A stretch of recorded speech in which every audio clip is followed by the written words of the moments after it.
Welcome to another episode of Chef Knives to Go Quick Look Product Reviews. I'm Steve Gamache, and this time we have the Kohetsu SLD Gyuto 240mm knife. So this knife has a three-layer construction, and the inside, the center core, hardcore steel is SLD, listed as semi-stainless. It's a tool steel, a high-speed tool steel. Technically, it's like 11 to 13% chromium, right on the edge of being full stainless. It is heat treated at approximately 61 to 62 Rockwell hardness, and the construction, as I mentioned, is three layers. The outside of either side of that hardcore steel is composed of a softer stainless steel cladding that has an interesting lattice work pattern to it that differentiates this knife line. In practice, I own the Bunka version of this and have used that and I've been using the 180 Gyuto quite a bit, and I really haven't seen any staining, so kind of for practical purposes, at least in my experience, it's pretty much a stainless, all stainless knife, especially if you wipe it down and just don't let it sit wet. The weight and dimensions are going to vary just a little bit from knife to knife. By the way, the SLD tool steel, I find it to sharpen really well, hold a pretty good edge.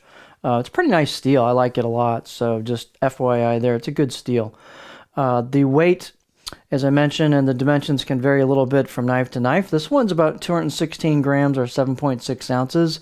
The edge length, this is a pretty big knife. It's 245 millimeters on the edge, at least this sample, or about 9.6 inches. It's about 15 and a half inches overall length.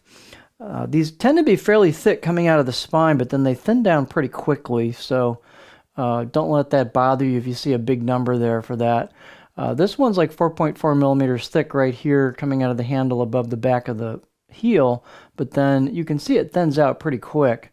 And so this one is about 2.25 millimeters thick at the spine halfway down, and it doesn't have a lot of taper, so you'll see it pretty much just keeps a lot of that, and it starts to thin down with the grind. The tip is not especially thin.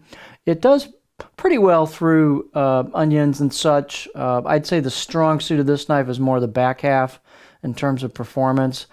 Some of their other knives, like the 180 Gyuto I've been playing with, has a really nice tip that just flies through stuff. This one's got a little more meat to it. The blade height is 52.1 millimeters at the back, so plenty of height. You can see the neck on these is fairly thin. So you got loads and loads and loads of board clearance for your fingers. Definitely not a problem for larger hands. Handle is just kind of their standard octagonal ambidextrous walnut with a black pack-of-wood ferrule. Pretty good fit and finish. This one has a little bit of a step between the ferrule and the wood. Sometimes it happens, sometimes it doesn't. Fairly thick tang, as we mentioned. This one looks pretty well sealed except for the bottom. There's a little gap there. So if you see anything like that, you want to fill that with something to seal up the handle. Circumference on the handle is about 75 millimeters or 3 inches where the two materials meet. Let's see, balance point, as long as we're at that aspect of it, is right about at the back of those kanji. So pretty close to a pinch grip. Slight weight forward balance to it. Bias, and so this does feel like you have a knife in your hand. It's pretty stiff. It's got a fairly thin grind towards the edge, and a really cool geometry to it and a look to it. So here's our beauty shot. So again, one of the most interesting things about this knife is this lattice work pattern on the blade flat. It aids in food release. These have pretty decent food separation characteristics. You've got a fairly wide, blade road here, or grind down to the edge from the blade flats. It's a fairly sharp transition, so you'll get, again, some pretty good food separation out of that.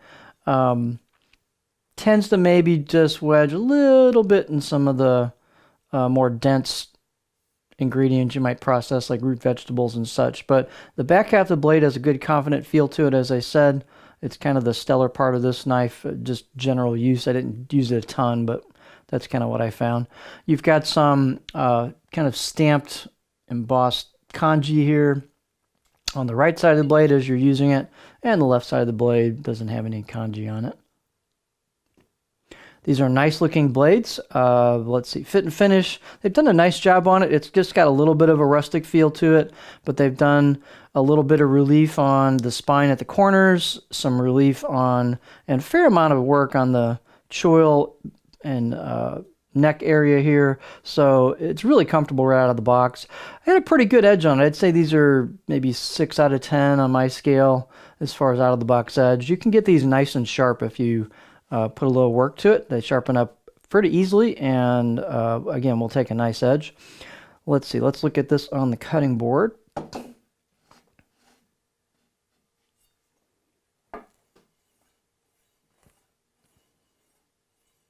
So here is our profile.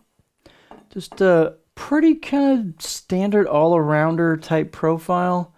You'll see you've got a little bit of back belly towards the heel, so it just kind of rolls into that.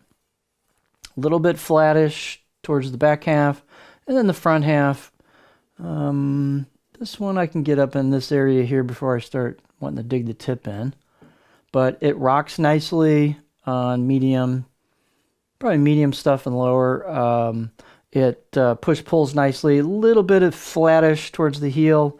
I'd say just a pretty good general purpose profile. So these are a nice line of knives. As I said, the steel's cool. It works well. It sharpens up well. Pretty much stainless in practice, full stainless in terms of behavior.